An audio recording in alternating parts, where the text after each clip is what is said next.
Rod, I got to start this one with a little bit of trigger warning. I'm easily triggered. That's good because this is a trigger warning that's not for other people. It's for you. Are you going to lock me in a box alive? You are, aren't you? You son of a... No, this isn't about your deepest, darkest fears. It's okay. My second guess then. It's about bureaucracy. You son of a bitch. You son of a bitch. It's about something that might make you a little bit angry. and you know, listener, I'm not sorry for that fact. Alexei Stakhanov. Was born in... no, you're not going to be mad yet. You're not going to be mad. Alexei Stakhanov was born in Lugovaya, a small village near the Ukrainian edge of Russia in 1906. Time of peasants, there's still the Tsars, all that kind of world.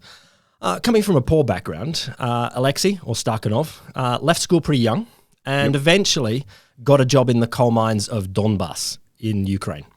Beautiful coal mines, though, very classy. Oh, it's a very, very big coal mining region. And I don't know quite what eventually means because in that sort of era, it could have been 3 or 4, as in years old.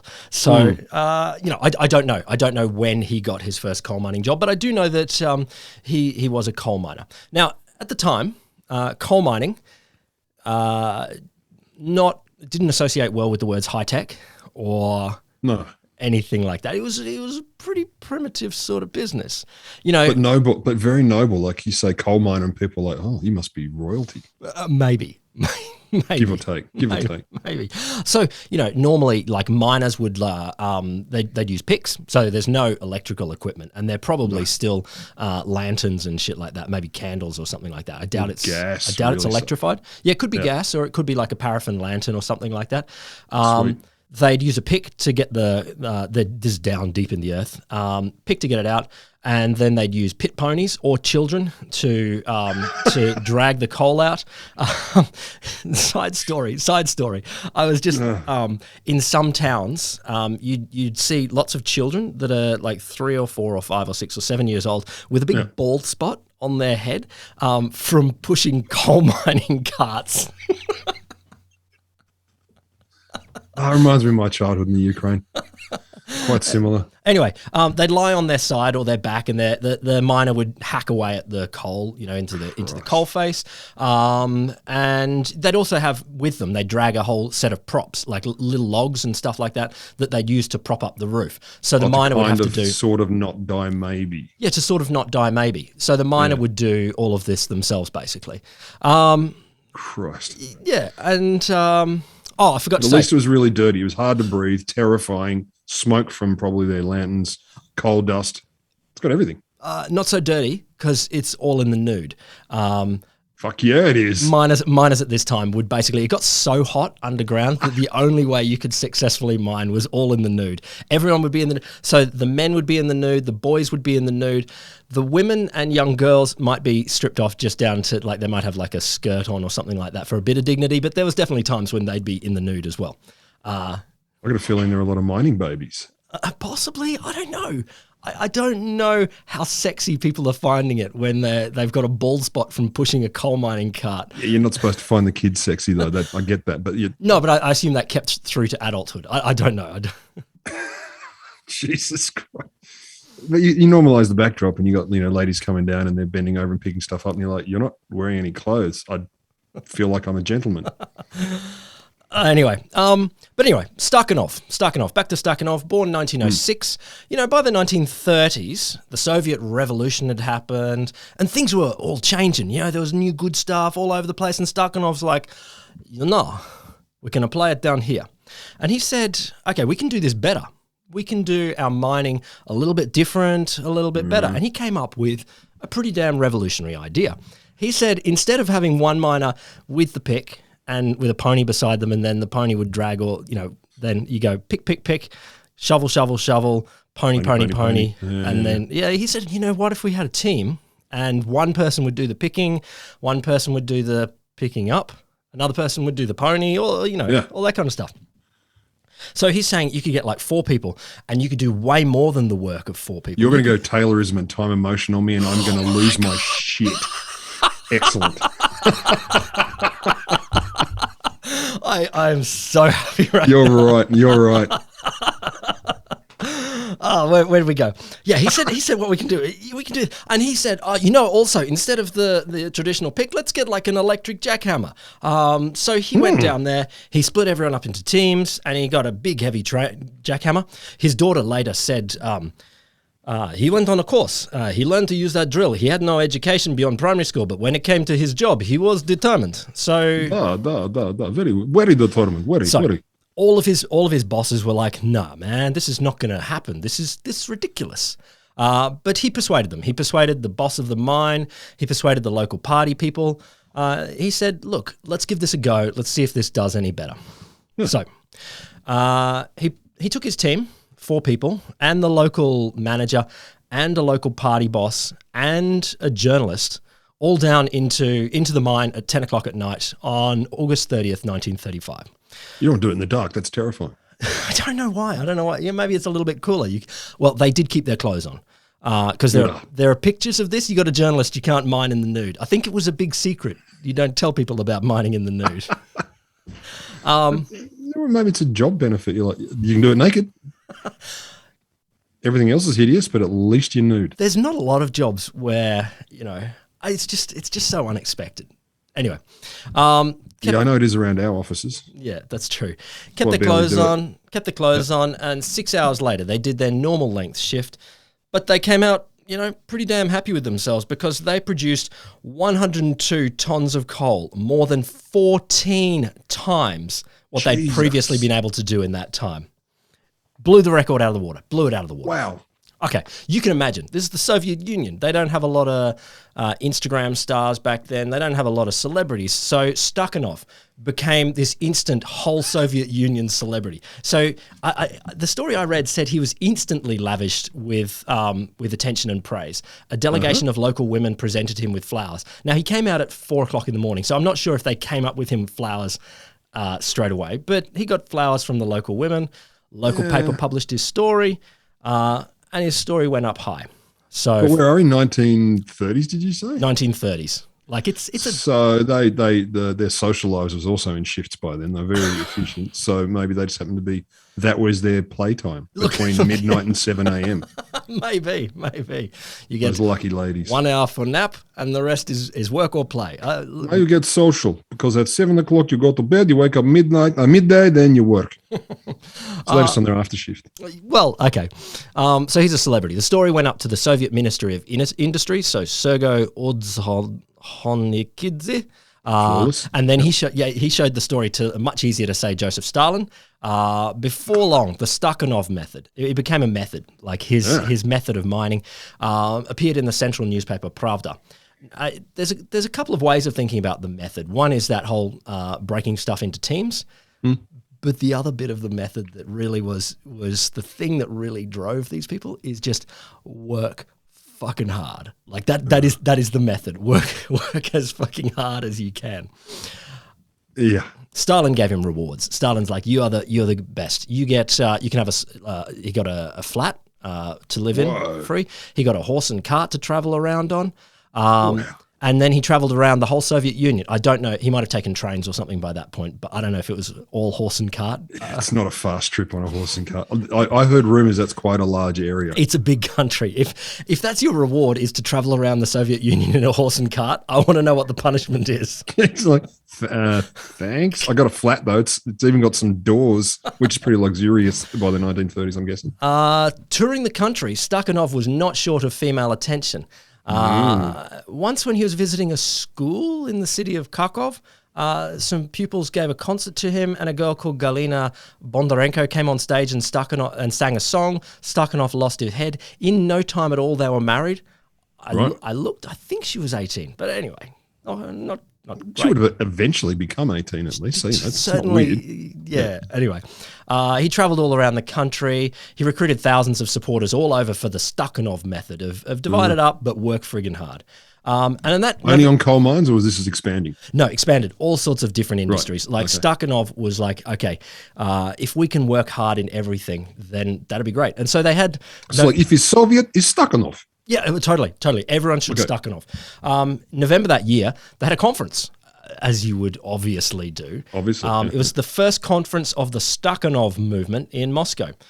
Time magazine went to cover it, and here's the description. I think this is from Time magazine. It's a little bit, all right, it sounds a little bit written by Joseph Stalin, but anyway. Well, it's Temple magazine. Thousands of happy workers wiped tears of joy away as they listened to the Soviet leader. It's like, okay, buddy. Okay. Yeah, okay. I understand why you're feeling a little skeptical. Joseph Stalin gave his address to the conference. Life has become easier, comrades. Life has become happier. And when one is happy, work goes well. If our life was hard, sad, and joyless, we wouldn't have had the Stakhanov movement. Time magazine had a scoop. And Stakhanov, the hardest working man on the planet, landed on the front cover. Front cover of Time magazine is this super in his hard... fancy same clothes as everyone else in the country. Yes. Fuck yeah. Can't I do this in the nude? Like I normally in the nude. Okay, I wear a jaunty cap. And drill, nude, Time magazine. Strategic place Perfect drill, shot. jaunty cap, Time magazine. I just love if that was the image of Soviet Russia that America got at the time. Nude with drills. Be better than the look at that. They're all wearing the same clothes and they don't quite fit any of the people wearing them. Sweet.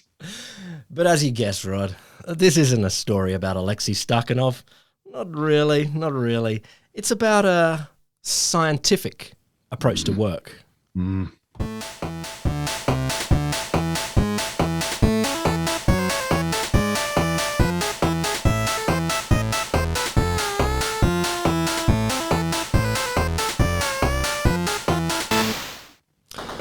Welcome to the Wholesome Show. Science stories for people who sit up the back of the classroom or the coal mine. Definitely the coal mine. That's how my classroom runs. The Wholesome Show is me, Will Grant. And me, Dr. Roderick Griffin. Glorious Revolution, Lamberts. And I've always been into the revolution. And not triggered at all. Not triggered at all. Oh, I expect, like, yeah. Mm-hmm. No, it'll be fine. I'll be very calm. I'll be on my best behaviour, especially if this goes in directions it could go. And given you know me, I'm guessing it will. The Wholesome Show is brought to you by the Australian National Centre for the Public Awareness of Science and Nude Coal Mining. And working harder. Working harder. Nude coal mining, though. Okay, I'm changing my research direction. I'll start this afternoon. I don't know what more to learn is. And I don't think they do it very much anymore because they're in trucks that are air-conditioned. Well, maybe they should. Oh. Sometimes, it's like hipsters bringing back the old methods. I can just imagine the world's first occupational health and safety person going down a coal mine and everything they're looking at, they're like, no to that too. All of that, no. Look, I got a few points. I got a number of points. I'm going to start with, where are your DACs? Before we even get to health and safety, why aren't you wearing pants? It's cooler, is it?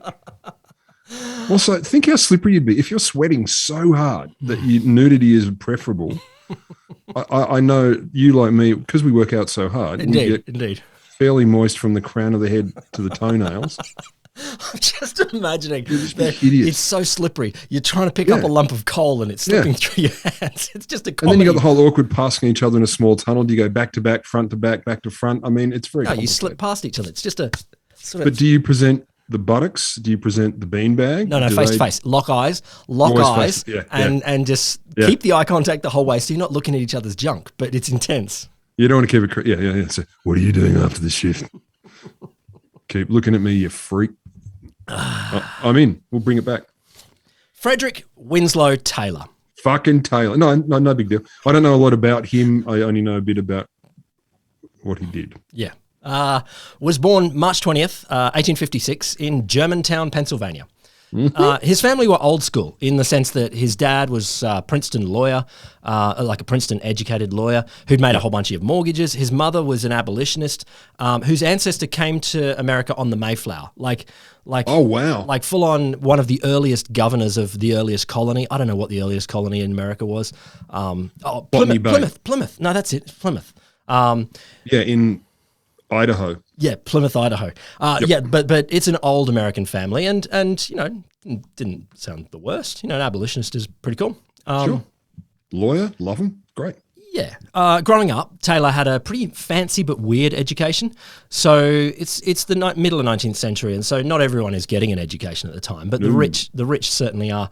He was partly taught by his mother, and then partly taught by traveling around Europe for 3 years. Like when he was a teenager, they just got like, oh, let's go and travel around Italy and Greece and things like that. I've learned a lot of things doing that. Oh, it'd be great. It'd be great. It wouldn't be the worst. He eventually went to the Phillips Exeter Academy in New Hampshire. Sounds fancy. With the idea that he'd go on to Harvard to become a lawyer like his dad. He passed the Harvard entrance examination with honours, and he was all set to go to Harvard, but something else happened. The story at the time seems to be that his eyesight was too poor to read all those books. I'm not quite sure why. So he could only use his eyesight occasionally. I don't know, but he dropped out.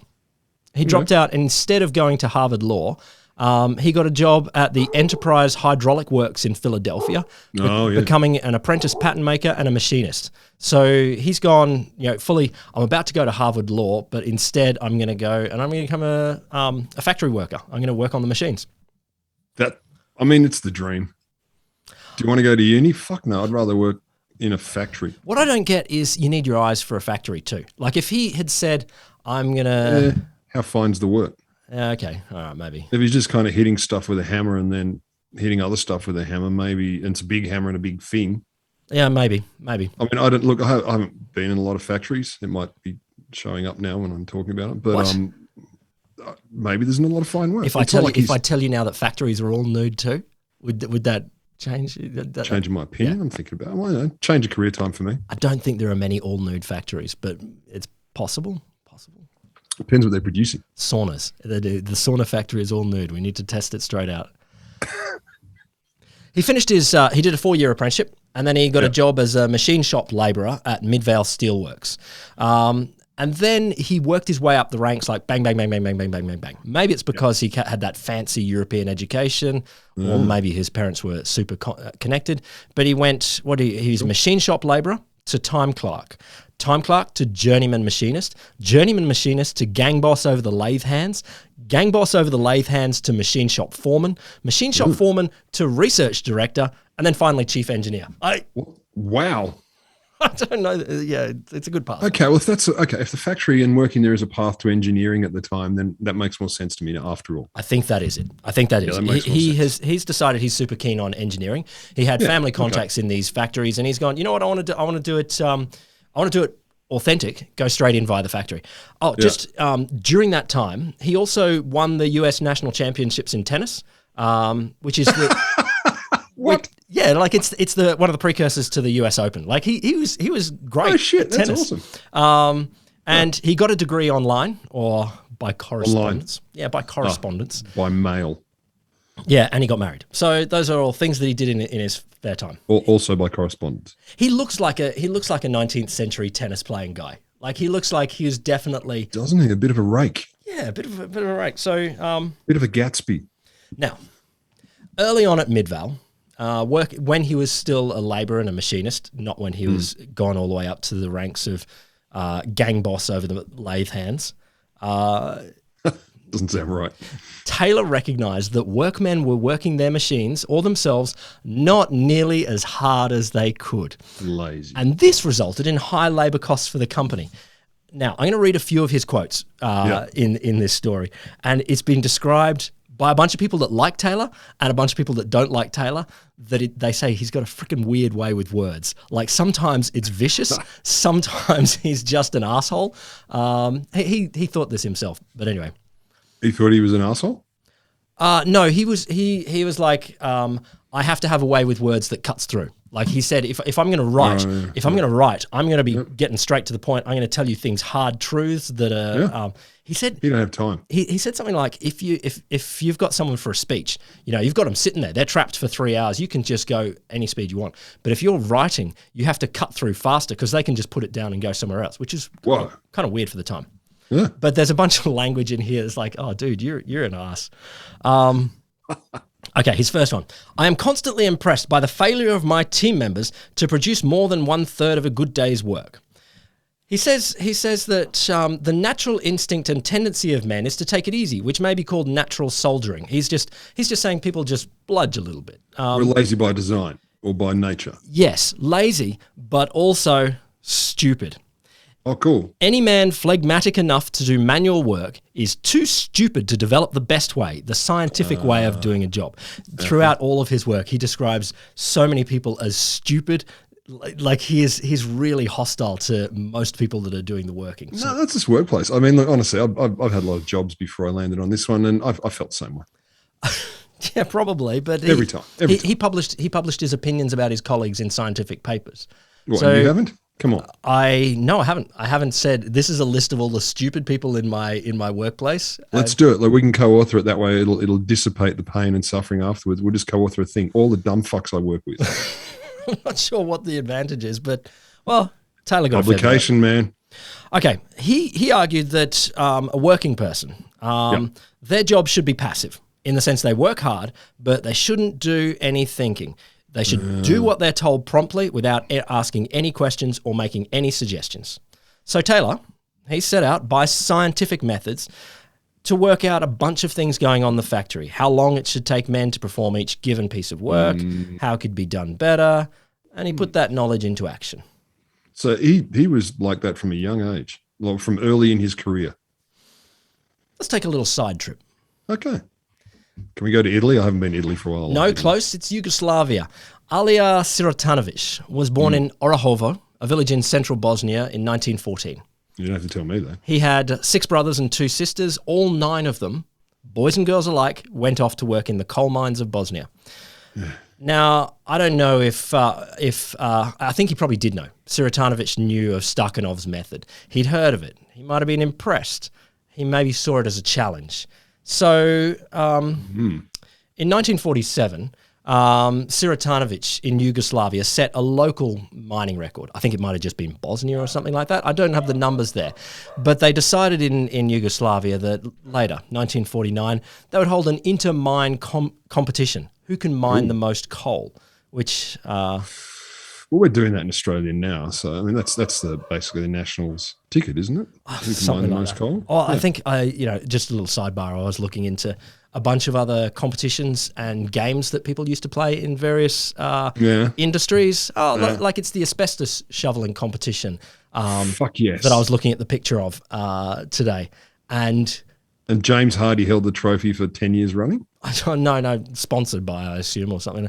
Yeah, it's just this picture of like 10, 12, 15, very Australian men in the 70s shoveling asbestos. And it's blue asbestos, which is 100 times worse than white asbestos. And then it says every single one of those people, except for one, the guy who won the competition, died of mesothelioma.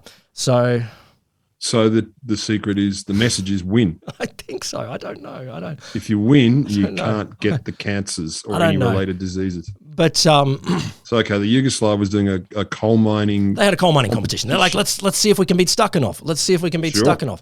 And Sirotanovic said, yes, I can do this. He and his 8-man crew mined in an 8-hour shift 128 carloads of brown coal. That's 152 tons of coal in a single shift. Serious. That's more than 40 tons more than the old Soviet guy, Alexei Stakhanov. Yugoslavia, here's the thing, Yugoslavia went freaking mad. So they were having a big fight with the Soviets at the time. There was different they were communists, but different sorts of things. And apparently, Sirotanovic's feat was on the front page of newspapers for weeks. Slow news month in Yugoslavia? Maybe. Well, he started it off. And look, they were really stoked. So the boss of Yugoslavia, Tito, he said, I'll give you anything you want, Sirotanovic. And apparently Sirotanovic says, I'd like a beach. No, he said, I just want a bigger shovel. Of course he did. Wanker. But anyway. What a suck up. Oh, my God. Sir, I just want to work harder, sir. They made him a larger special shovel called the Sirotanovic. They offered him an apartment. I don't know. He must have been a large-ish boy, but it seems so. But they all are, I suppose. Yeah. Oh, they're coal miners. They're coal miners. he refused all other glories, but it set off this weird thing in Yugoslavia where, now I can't get much more confirmation of this, but it seems they had a rash of coal mining competitions over the next 2 months. And so 2 days later, after Sirotanovic, Nikola Skobic beat the amount again by 14 tons. He got to 166. And then over the next 2 months, Ibrahim Trako got to 270 tons. And then Risto Mijatovic got to 354. Someone else got to 442. Someone else got to 396. And finally, Abdurrahman Babajic got to 1,010 tons of coal. So I don't even... But so this isn't one person. This is a team of people. I think so. It's a team of people. They just put the team, the chief shoveler gets the name or something. I don't think they had hard and fast rules around how much shoveling counts as shoveled coal. So, like, what's a ton? Yeah, it looks like a ton. It's roughly something. Yeah, sure. Look, it looks big. I couldn't lift it. Must be a ton. I put the coal in a pony, and there you go. That's a ton each time. So, wow, they talk about they really needed the internet and Netflix and other internet entertainment anything venues. else to do. The idea that this was front page news for weeks is just... Fuck me. Oh, God, what a dour life. It finished up... Did you hear? He dug even more coal. No way. Get another cup of dirt tea. I want to read again. I haven't got the numbers, but I think Stakhanov went back again and dug some more again. Of course, there's like an inter-communist rivalry about who can dig the most coal. Dude, we're all equal, but I'm the winner. And just like Stakhanov, there was a formal meeting of the initiators of the movement for high productivity. In all of these famous miners came together for a celebration of working hard. You are absolutely, big by analogy, pushing my buttons because we work in that mine. The mine is us. The mine is us. We work in that mine. How can I do more? People whinging because we got a day off today because it means they can't get more work done. I'm like, what is going on here? So for people listening in the future, the ANU was given a free day off today because we've been all, COVID depressed. Wholesome Show didn't take that day off because this is we're working right now. Work and play. This is the hardest job I've ever had doing this podcast. But people were actively angry about it, and I'm confused. It's almost like people have a weird relationship with work. It is almost like that. And anyway, it's almost like systems have been put in place to make us have that weird relationship. Yeah, competition's a good one, isn't it? Competition's a great way to keep people doing shit for others. So where was I? Frederick Taylor. As I said before, he wanted to set up by scientific methods to work out how long it should take a man to do a piece of work, how it could be done better, and put that knowledge into practice. So his invention, as you guessed at the very beginning, was the time study. This is the first thing that he came out with. So what he'd do simply, and it merged with another method as well, the motion study, so that eventually you get time and motion. But he came up with just time. Anyway. You've got to start somewhere. Yeah, exactly. The Beatles didn't always have the same 4 members. This is how it is. He'd sit down with a stopwatch and he'd watch people doing their work, usually in a factory. He'd time how long they'd take to do it, time how long that guy took to do it, different bits. Yeah. His goal was, using science to work out which was the best way to do it. Wait, usually in a factory? Like, it's not like did he ever go and watch lawyers work? That's interesting. That's interesting. I didn't find that, but it's not impossible that others have applied that. The surprise, Taylor didn't live as long as he might have done, not through any maliciousness or weirdness. It's just there might have been more putting this into place in other situations. But absolutely, as a spoiler for you, people put it in place in a whole bunch of places. So he looked originally at shoveling rail cars full of ore, so it's pretty much shoveling coal, or lifting and carrying iron bars, or manually inspecting steel bearing balls. So that's at least slightly more, you're inspecting it, your quality control. Wow, what a job. What do you do? I look at balls all day and I judge them. Well, no, Taylor's like, I look at the guy looking at the balls. Look at me. No, I'm talking about the people he's looking at. What do you do? I judge balls all day. I really think that could be a machine. I don't know. Well, it can now. Not back then. Back then, I mean, we know this. A lot of people did machine jobs, and still today, people look back at us in 50 years and go, why the fuck did you use a human for that? Oh, why? Yeah, exactly. Human podcasts will be so lame compared to the future. Robot podcasts. No. This will never die. This will be eternal. Yeah, it's like this. caring occupations, and podcasting will be the only two things that survive the robot apocalypse. And athletes. Yeah. So he told this famous story of his first really big time study, and he used this all throughout his writings for a while, because he's trying to tell the whole story of how he came up with this. One of the first pieces of work undertaken by us when I started to introduce scientific management was to handle pig iron on task work. Pig iron, I think, just means shitty iron, isn't it? Or unrefined or unused. Hasn't been turned into even, well, certainly not steel, but it's not even ingots. I think it's just, yeah. The opening of the Spanish War had found some 80,000 tons of pig iron placed in small piles in an open field next to the works of the Bethlehem Steel Company.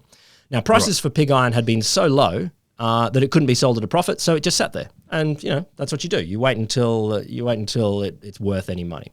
Yeah. Spanish War starts. Price of pig iron rose, and this large accumulation of iron was sold. This gave us a good opportunity to show the workmen, as well as the owners and the managers of the works, on a fairly large scale, the advantages of the task work over the old-fashioned day work and piecework. So, our first step was to find the proper workman to begin with. We therefore carefully watched and studied these 75 men for 3 or 4 days, at the end of which we had picked out 4 men who appeared to be physically able to handle pig iron at the rate of 47 tons per day. A careful study was made of each of these men. We looked at their history as far back as practicable, and thorough inquiries were made as to the character, habits, and ambition of each of them. So they're trying to find, okay, which they're going to be morally appropriate as well as functionally. Oh yeah, no, absolutely. No, we're selecting the worker that will do this. Oh, they want slaves. Okay, they want people who will acquiesce and just do what they're told and be proper little machines. Okay, that makes sense. I get it. Yes, that's it. Right. That's it. Finally, we selected one from among the 4 as the most likely man to start with. He was a little Pennsylvania Dutchman who had been observed to trot back home for a mile or so after his work in the evening, about as fresh as he was when he came trotting down to work in the morning. We found that upon wages of $1.15 a day, he had succeeded in buying a small plot of ground, and that he was engaged in putting up the walls of a little house for himself in the morning before starting to work and leaving in the blah, blah, blah. Wow. He had the reputation of being a man who placed high value on a dollar. As one man whom we talked to about him said, a penny looks about the size of a cartwheel to him. This man we will call Schmidt. I think it was a real person. Yeah. Not a conglomeration of a munging. Maybe. Anyway, let's pretend Schmidt's real. Yeah. The task then narrowed itself down to getting Schmidt to handle 47 tons of pig iron per day and make him glad to do it. This was done as follows. Schmidt was called out from among the gang of pig iron handlers and talked to somewhat in this way. Schmidt, are you a high-priced man? And this is all how he published it in his book. What? I don't know what you mean. I think he was Pennsylvania Dutch, but he did write, well, I don't know what you mean. Anyway. Well, Pennsylvania Dutch Russian. I know. Oh, yes, you do. What I want to know is whether you're a high-priced man or not. Well, I don't know what you mean. Oh, come now, you answer my questions. What I want to find out is whether you're a high-priced man and one of these cheap fellows here, not one of these cheap fellows here. What I want to find out is whether you want to earn $1.85 per day, whether you're satisfied with $1.15, just the same as those cheap fellows are getting. What? I want $1.85? That a high-priced man? Well, of course I'm a high-priced man. Yeah, duh. That's a big pay rise. Okay, they go back and forth. You see that car? Yes. Well, if you're a high-priced man, I'm blurring the voices now. Yeah, come on, man. Taylor's not that guy. You will load that pig iron onto the car tomorrow for $1.85. Now, do wake up and answer my question. Tell me whether you're a high-priced man or not. It's just boring. He goes on and on and on. Okay, finally gets to you don't understand what I mean? I'm just going to say it again. You still don't understand? I'm going to say it again. I'm going to keep saying it again. I'm just going to keep saying it again. This is the thing. He really works on the idea that workers are meant to be dumb and should be. Stupid. Okay, so here we go. Yeah. Well, if you're a high-priced man, you will do exactly as this man, and he points to the foreman, tells you tomorrow, from morning till night. When he tells you to pick up a pig and walk, you pick it up and walk. And when he tells you to sit down and rest, you sit down. You do that right straight through the day, and what's more, no back talk. So basically this guy's saying, okay, carry one, sit down, carry one. Yeah. This seems to be rather rough talk, and indeed it would be if it was applied to an educated mechanic or an intelligent labourer. With a man of the mentally sluggish type of Schmidt, it is appropriate and not unkind, since it's effective in fixing his attention to the high wages which he wants and away from what would be impossibly hard work. It's a 50% pay rise. I mean, that's not nothing. That's a significant lump of extra money. So this is what he's arguing. He's arguing, and this is one of the things about Taylorism. He's like, if you do this, then you pay your workers more. You find those people that are talented and able for whatever, they're stronger or something like that. They're able to do the work, and then you pay them more. And this is the thing though. Like this is the form of capitalism where it's like, okay, find the best workers and screw all of the others. Make it a competition maybe between the different workers. Oh, it brings out the best in us, doesn't it? Doesn't it? Okay. So Schmidt started to work. He did what he was told. At regular intervals, the foreman told him to sit down. And then he said, get back up and walk. Now sit down, now walk, now carry this. And he did it. He made the 47 tons at 5:30 in the afternoon. Wow. And he practically never failed to work at that. He never failed to work at this pace and do the task that was set before him for the next 3 years. So, and the whole time he's getting paid more. This story went all throughout America at the time. People are like, damn, this is how you do it. You talk to them like idiots. You tell them what to do, but you choose just a few of them and pay them heaps more. And this metaphor, it just goes straight through. You think what you're doing is singling out these one persons to become slaves to this machine. You don't need them to think. No. So this is what Taylor came up with. And I'll tell you his principles in a second. But this is called scientific management. Yep. But before we do that, I want to tell you one more story of a communist hero. And I've been waiting. Yeah. I've been waiting for ages. I've never found the time and place to tell the story of Iron Man Wang. Iron Wang Man? Iron Man Wang, or Wang Jingxi. Oh. Wang Jingxi was born in chef, obviously. It sounds like chef, but was born in 1923 to a poor peasant family in Gansu province, China. Mm-hmm. At 6... I can't hold up 6 fingers. He began working as a shepherd for the local landlords. And at 15, he started working at the Yumen oil field. In 1956, he joined the Communist Party, and his team was honoured as the iron drilling team for setting a national record in monthly drilling depths. So he's doing pretty well. Mm-hmm. But his real achievement was to come in a new oil field in China's northeasternmost province that they opened in the late 50s. Mm-hmm. In September 1959, Wang was honoured as a national Laodong Mofan, or a model worker. So just like the others, they're sort of hero workers. They do. China took a little bit more rounded approach. You got to be a good person as well. Sure. But and so they got a conference of hardworking people up in Beijing. Mm-hmm. While wandering around the capital, so the story goes, Wang was ashamed to see public buses toting packets of coal on their roof due to a lack of petroleum. At this point, the official record has it, he sat down in the street near Peking University and began to cry. He's so sad. My country has not enough oil. Anyway. This is the worst thing that's ever happened to me. Yeah, okay. A massive oil field had been discovered in a frozen swamp in Heilongjiang, which is up in the northeast. Yep. And so all of the oil is being imported at the time, and this is really bad because the Soviets split with China. So they need oil, and they're like, we've got to increase domestic production. And Wang was one of the first volunteers for this arduous task. He said, "I would give up 20 years of my life if it means China can produce oil in its own land." Cool. Look, he has the right. He does. But he does. Do we believe the story? Carry on. Yeah, I think so. I think this guy... Are we back to, 300 years ago when you told me about the dude when the chairman came by and he jumped into the concrete to mix it fast?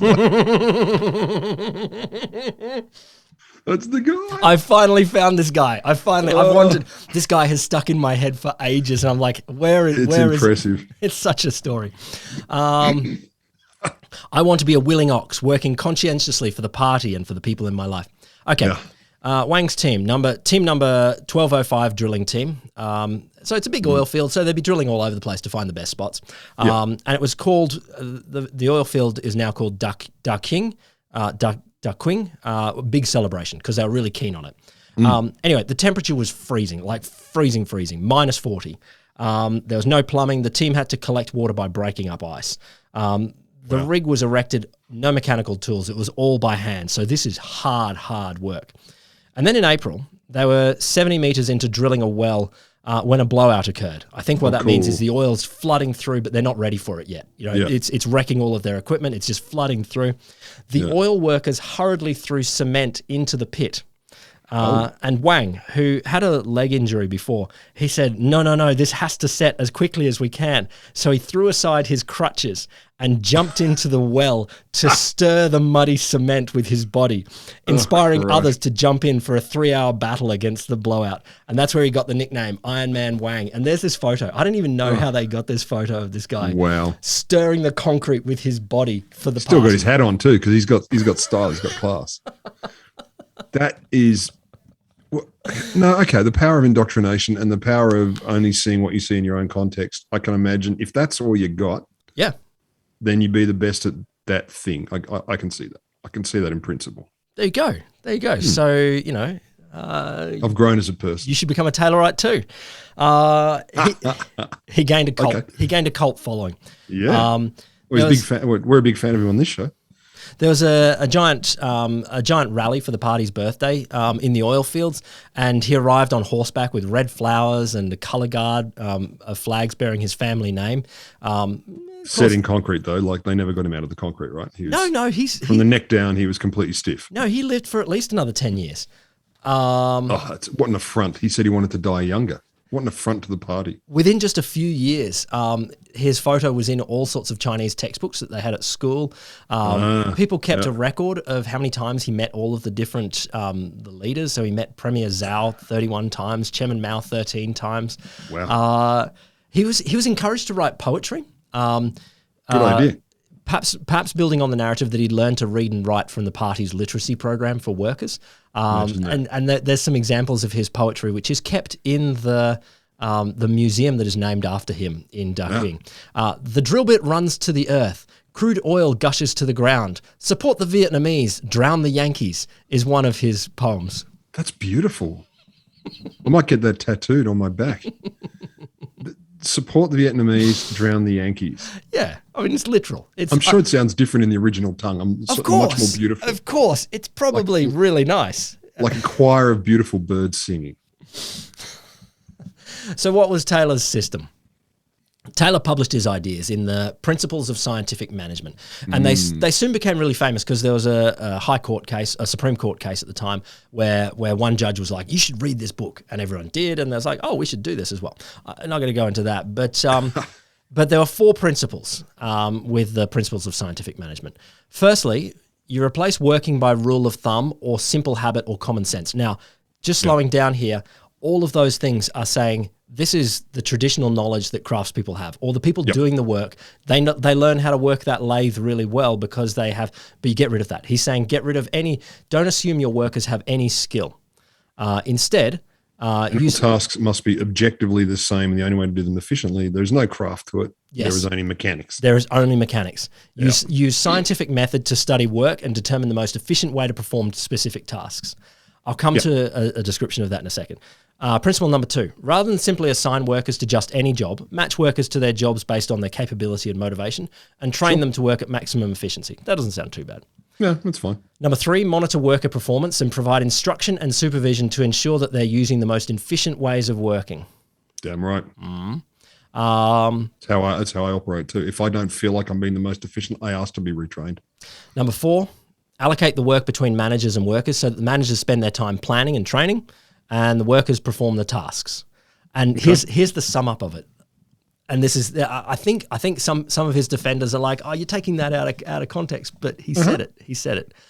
All possible brain work should be removed from the shop floor and centered in the planning or laying out department. So what you have is you treat your workers as dumb as possible. And they just do manual tasks and they're told literally 100% what to do, maybe like robots, and all possible thinking work should be done by the managers. Yeah, and you can, I mean, he I don't know if he was a eugenicist or any of that shit, but you can imagine he'd be right into that in principle. It'd be just like people do the thing they're best at and that's it. Yep. Treating people like machines and interchangeable like machine parts. 100%. You 100%. Can see the logic if you take any humanity out. And you take the humanity, and I find it really interesting that there's clearly an ideology going on here. It's an ideology that you should get as much out of your workers as possible. You know, your factory should be as efficient as possible, but it's also dragging science in to service this, to go, the way to make your clockwork machine work as well as possible is to measure all the parts, you know, and hone them and focus them and make those that are smart, and those that are dumb do nothing. It's just objective, man. I'm just doing the science. It just purely objective. He said factories should divide up the shop floor into four. So the foreman there'd be the setting up boss, the speed boss, the quality inspector, the repair boss. All these people are watching the workers. So your job is to watch and monitor the workers all the way through. Right job. Yeah. Workers became subject to the rule of clerks, and as some said, a bureaucratization of the structure of control. I can't imagine that. The Economist talking about this later, saying scientific management that Taylor set up was the first big management idea to reach a mass audience. It swept through corporate America in the early years of the 20th century, and just about all management thinking ever since has been a reaction to it or a development of it. You know, it ain't all bad. You know, there's certainly some things in there. It's like he was the first person to say, "Hey, breaks are actually good." You know, you can see a gain in performance if you make sure that worker has a 15-minute break every so often. So you know, there was some benefits to it. Well, if your goal's efficiency, then that just makes sort of biological sense almost, and you can see that. And I don't think you may prove me wrong here later on, but I don't think he was malicious in his intent. He was being basically deeply on the spectrum, seeing all things as machine parts that need to do the thing the best they can. So brakes make sense, just like you service a machine or give it fuel. So it's logical. It's fine. It's fine. Where do they all end up? Stakhanov went on to become a deputy of the Supreme Soviet of the Soviet Union. It's like their parliament. He was awarded 2 orders of Lenin, the Order of the Red Banner of Labour, a whole bunch of other medals. The last Sunday of August was designated Coal Miners' Day in his honour. He got a town. He got 2 towns named after him for a while, like most of them for short periods. So I don't know. Not simultaneously, because that could get confusing. Yeah, no, it was from 1938 to 1947. The city of Zhukovsky was renamed Stakhanov, so that was 38 to 47. And then February 1978 to May 2016, the Ukrainian city of Kardivka was renamed Stakhanov. We're just trying it on for a while, see what. It's often said that he was immortalized in Animal Farm as that horse that just the Clydesdale horse boxer. I will work harder. I will work harder. I will just keep working harder. Sirotanovic in Yugoslavia. He tried to enter politics, but he was semi-successful. He was a member of the parliament for 1 year. One term, sorry. He retired with a pension with merits. He was made an honourable member of the Union of Associations of Engineers and Technicians of Yugoslavia. And he ended up on the 20,000 dinar note. So yeah, he did. Yeah, there you go. Which we all know is about $9.50. I have no idea. Iron Man Wang wasn't so lucky. So China had a whole bunch more Cultural Revolution sort of things. And so in 1966, he was denounced, partly maybe because he rode on that horse and had his name, like an old general. Like, that's not very communist sort of thing. No, it wasn't then. It is now, but it wasn't then. All around the country, former heroes were forced to confess crimes. Iron Man was brought to so-called struggle sessions and tortured.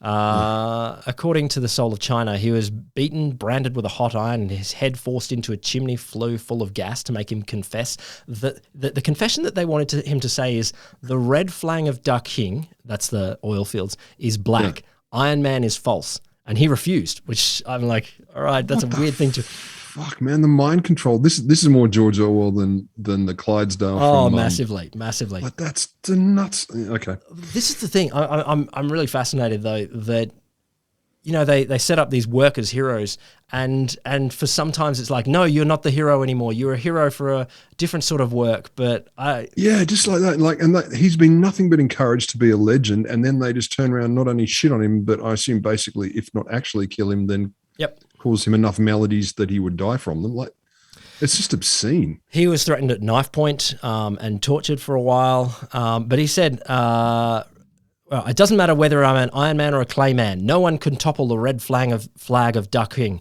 Whoever dares, let's smash him into the earth with one fist. And then they said, sign the confession. He's like, no, I can't read well, but I know those words. Put the knife at my throat. I still won't make a single mark. But the country descended into chaos, and somehow they just let him go. He died. Yeah. He died not too long later, sadly, of stomach cancer. I don't know if that was related to anything. Yeah, drank too much concrete. Yeah. So Taylor himself died in 1915, not too long after his big book. So 1911, I believe was his big book, Principles of Scientific Management. Yeah. And he died in 1915 of pneumonia, one day after his 59th birthday. But this is the thing. This is the thing that I just wanted to trigger in you, that we have two models here. We got two models of how do we get people to work. One is this sort of weirdo communist hero. You will enslave yourself to the system, the party, the culture, the community, and it seems moderately successful. I don't know how much other people embrace this. Sure, there would have been some of these the Stakhanov, the box to the worker. I don't know what other people were thinking. It's like, dude, you're a wanker. Slow down. What are you doing, mate? Yeah. I don't know. There certainly was hostility to in America. Schmidt, people threatened him. No, someone else got threatened. No, actually, Stakhanov was threatened by some other people in the mine, saying, "Slow down, dude. You're making us." Jesus, dude, we look bad, and this is really tiring and hard. But then you get this other system over in America. Capitalist America, Taylor saying, okay, we can use science to work out the best ways to make us all work better and better and better.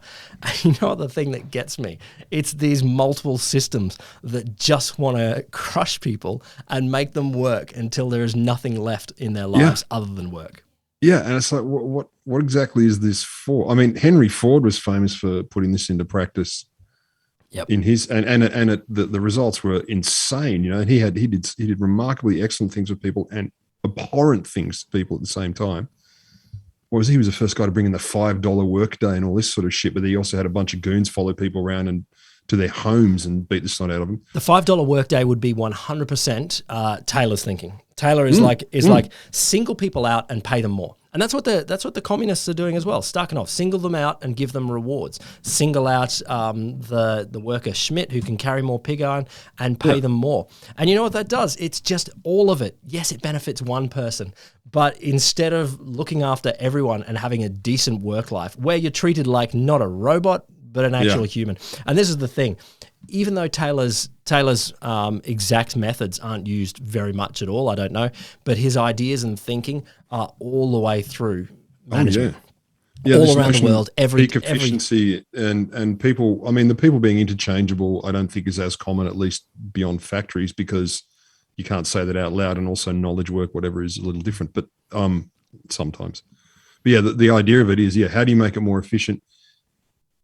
And what for? Like, when's it enough? I mean, we've had these conversations before, perpetual excellence. Be more excellent than you were yesterday. Like, really? When's that fucking stop? All the way to the top. Yeah, like what does that actually mean? But we're not necessarily encouraged to, in any meaningful way, reflect on what the point of it is. But that's the point. This is the same thing. This is the attitude of Taylor that was like the workers shouldn't think about their work. They should be given precise instructions what to do. Now, in knowledge work as well, there is boundaries about what your work is. You should think about within those boundaries. Think about how to do your whatever the knowledge project is, but don't think about the meaning of it. Don't think about why. Don't think about these other questions. We have Taylorite systems all over the place. They're descendant from this, and it horrifies me.